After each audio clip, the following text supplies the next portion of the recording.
I remember the day I made my girlfriend watch The Nun. All my problems began that night. Ugh, I hate this movie. Why do you make me watch these things before bed? So you sleep hugging me to your chest. Can we please stop watching this? Why? I thought you were a brave girl. I enjoyed taunting Jenny at the moment, but I never thought our lives would change forever once she saw The Nun. She didn't scream when The Nun appeared on the TV screen. Her face was scared, but she didn't close her eyes.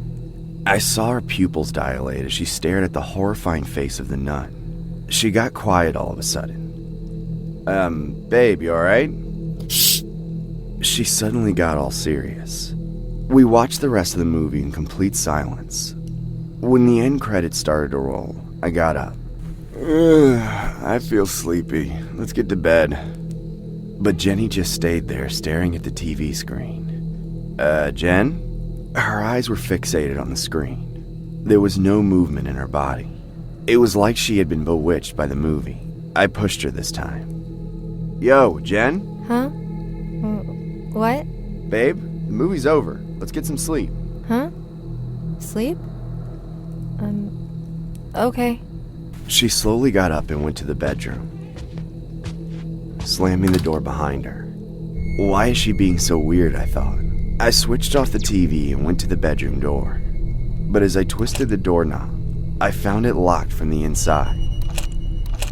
Jenny? Jenny, why did you lock the door? I kept knocking again and again, but she didn't answer. Jen, are you mad at me? Look, I'm sorry, okay? We don't have to see any more scary movies. Now, can you please open the door? I'm sleepy as hell. Leave me alone. There was a coldness in Jenny's voice. I realized I might have gone too far this time. Maybe I shouldn't have made her watch that movie. Heaving a sigh of disappointment, I lay down on the couch. What more could I have done? I was tired and my girlfriend kicked me out of our bedroom. I decided to make it up to her in the morning. I could barely keep my eyes open. Good night, babe.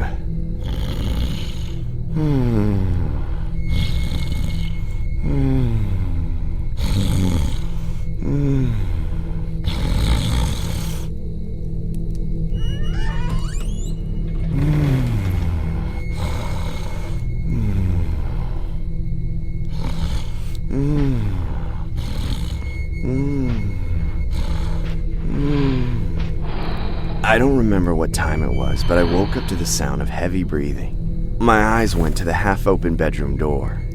Jenny? I couldn't see inside the bedroom as the room was in complete darkness. I waited to hear Jenny's voice call me to bed, but an eerie silence was spread across the house. Ah, jeez, Jenny, what the hell's wrong with you? Who's scared now? Jenny was staring down at me creepily. The smirk on her face almost gave me a heart attack. I was about to argue with her, but she started walking back to the bedroom. Right before getting in, she stopped and slowly turned her head to me. I felt goosebumps with her never-blinking stare. Enough, Jen. This isn't funny anymore. You can come to bed if you want. She walked in, but this time didn't close the door behind her. I saw her partial face peeking at me from the gap in the door. Why the hell is she being so freaky? Even though I wanted to lay on my comfy bed, I still couldn't muster up the courage to go back to my girlfriend. Something about her was changed after that night. The next morning when I woke up, I smelled something burning in the kitchen with the fire alarm going off like crazy. I got up to see the breakfast on fire and Jenny standing near the kitchen sink like a lifeless statue. Oh my God, Jenny, are you trying to burn the house down? I rushed to the kitchen stove and turned it off.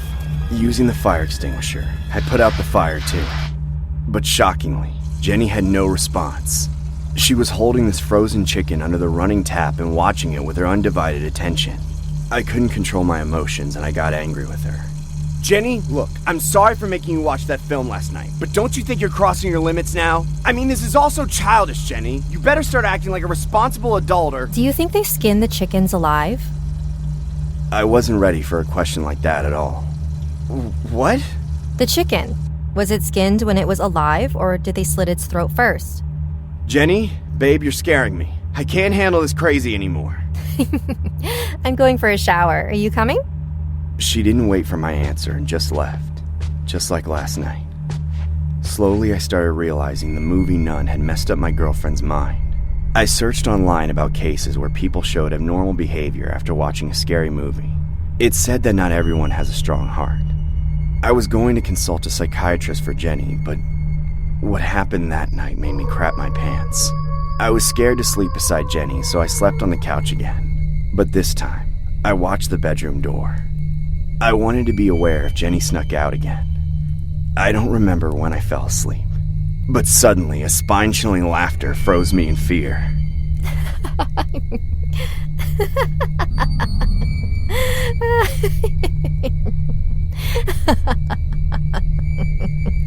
I grabbed the baseball bat that I had hidden under my couch. I mean, I love my girlfriend, but if she's possessed by some demon, I would need something to defend myself. I know it all sounds like bullcrap, but trust me, when I opened the bedroom door, I was scared. I was scared for Jenny. I was scared for myself. The bedroom was completely ransacked like a storm just passed by. With the pale light of the night lamp, I noticed the walls. The word Valak was scribbled all over them. And Jenny was standing near the window, looking outside. "Jenny, what's happening to you?" She looked at me and I got chills. Jenny had painted her face just like the nun. She even dressed like her. She was obsessed and turned into a complete psycho. Tears rolled down my eyes as I realized I'm the reason Jenny lost her mind. I regretted showing her that movie. She kept laughing like a maniac, and all I could do was sob and scream. No, what have I done?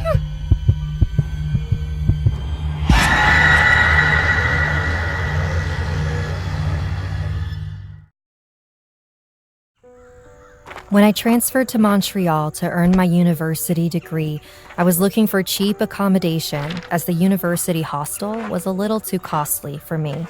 One of my batchmates told me about this old hospital orphanage building that had been recently turned into a student residence. When I visited the place, I was amazed by its architecture. It was an old mansion-type building with pointy tops and rusty stone walls that had been standing there for more than centuries. They provided small rooms to students, with 2 students sharing one room. My roommate Chiyoko was a foreign exchange student from Japan. She was very polite and took me in like a big sister. Our room was on the 2nd floor of the residence, down a very long corridor.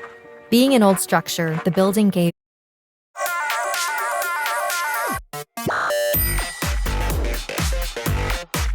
of the residence down a very long corridor.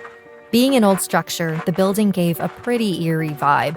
The hallways were dark even in the daytime and carried this weird smell of old carpet and damp walls. While arranging my study table, I asked Chiyoko, "Don't you feel weird here at night?" "Yeah, we all do. That's why no one leaves their room after dark. Also, there's..." A knock on the door didn't let Chiyoko finish. Turning around, I saw the head warden, Mrs. Borges, standing outside the door with an angry face. Chiyoko's face got pale the moment she made eye contact with her. "Welcome to Holy Cross Residency. The dinner will be served in 30 minutes. Don't be late, girls." Mrs. Borges left, giving Chiyoko a bombastic side-eye, and she too got quiet right away. I could sense the tension between the two of them. It felt like Chiyoko was about to tell me something, and Mrs. Borges gave her a strict warning with her silent stare. After having a warm meal of noodle soup and roasted chicken, we came back to our room. The lights of the corridor were starting to go off, making the entire building 10 times more scarier than ever. Chiyoko drowned in her studies, and I started proofreading the articles. Around midnight, my concentration broke when I heard footsteps outside our room. Chiyoko had earphones in, so she probably didn't hear it. The footsteps turned into running, and then stopped, all of a sudden. I didn't care much and went back to my work. When I finished proofreading, I saw Chiyoko passed out on her bed. I drank a glass of water and decided to fall asleep as well. I must have closed my eyes for 5 seconds when I heard the muffled crying of a child. The child was crying out of terrible pain. I was so surprised to hear a sobbing child in the middle of the night, but I wanted to make sure before waking Chioko up. So I opened the door and stepped out into the corridor. I could barely see in the dark, so I turned on my phone's flashlight and pointed it towards the long, empty corridor. That's when I saw a woman. A woman dressed like a nun was sitting in the middle of the corridor in a crouched position, like she was praying.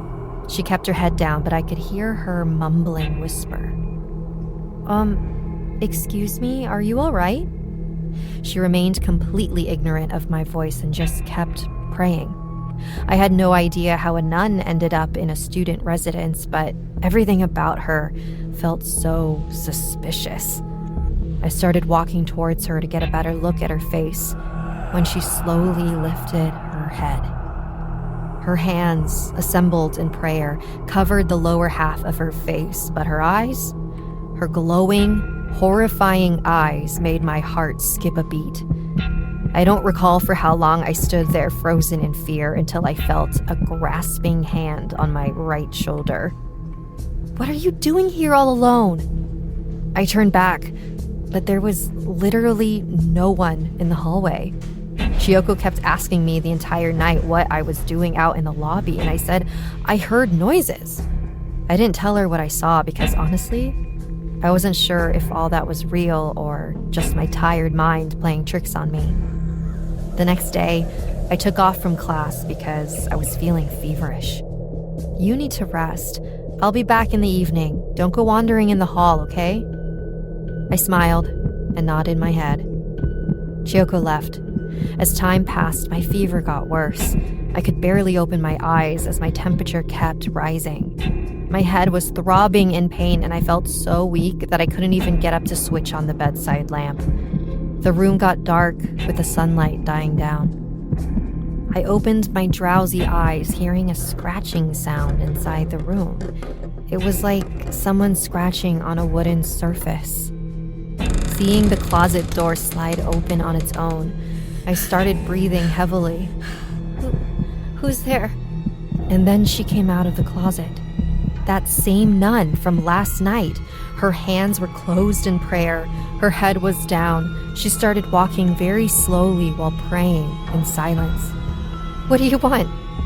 I watched her with wide eyes as I could tell something was about to happen. She walked to my bed and stopped right beside me. I felt like my heart was going to stop. No words came out of my mouth, not even a scream. She stretched her arms wide to the sides like she was mocking God. Her face stared down at me, and for the first time, I saw her entire face.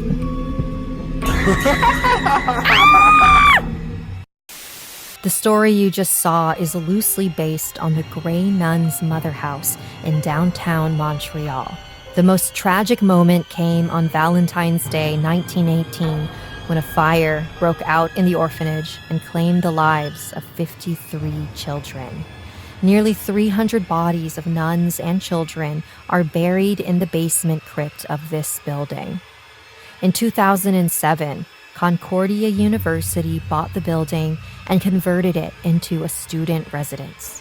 Since then, some students have mentioned experiencing bizarre visions, noises, and nightmares about the fire, including hearing the chants and screams of children and female voices on certain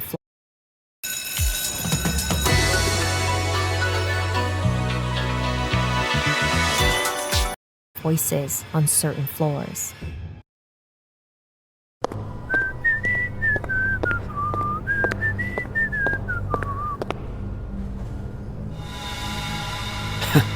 God, I must be really tired.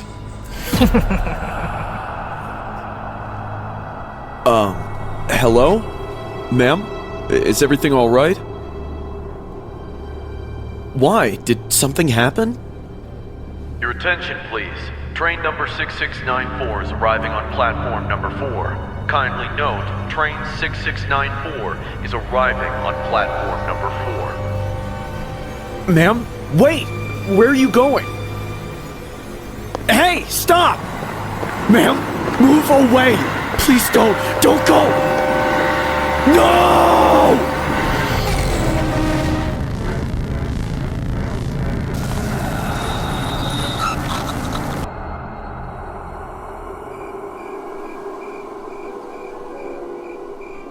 But you said you'll come.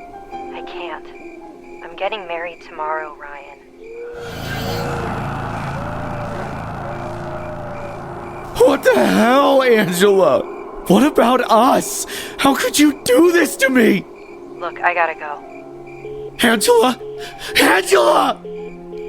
She disconnected.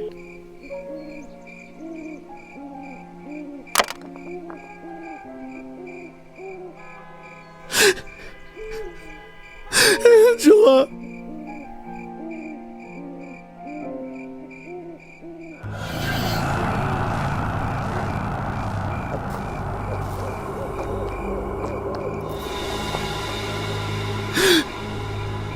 Hello?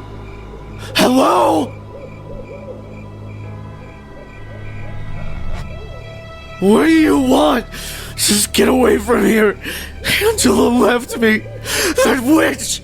She left me!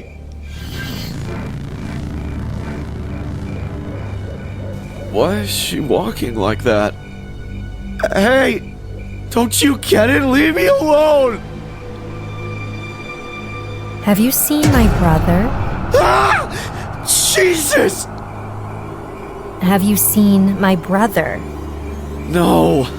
No! I haven't seen anyone! Now move out of my way! Holy smokes! Who are you? Have you seen my brother? Ah!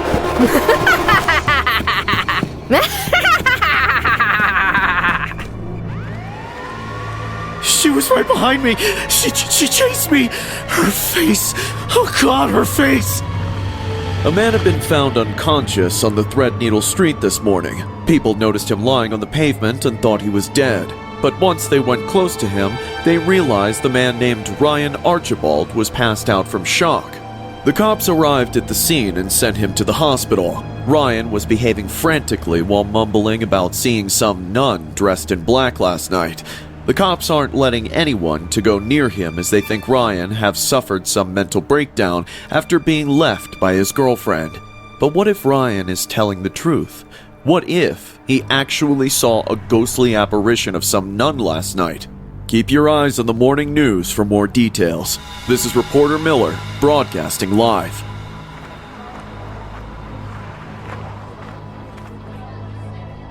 Let's take a coffee break, okay?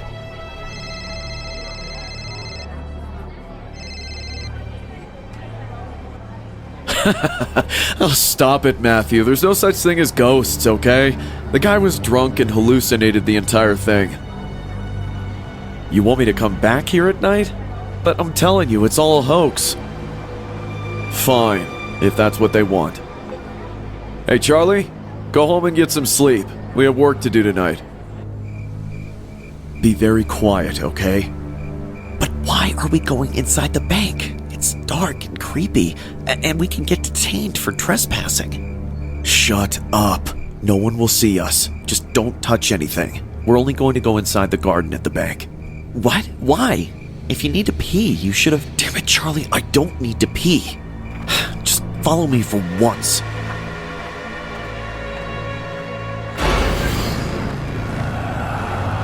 Something just moved behind me. Yeah, right. I'm already covering this murder turned ghost story. It'll be of great help if you don't make things up. Hand me the flashlight. I think I see someone out there. Charlie? Charlie! Damn it! The coward must have run away. What the... Is this really happening? Have you seen my brother?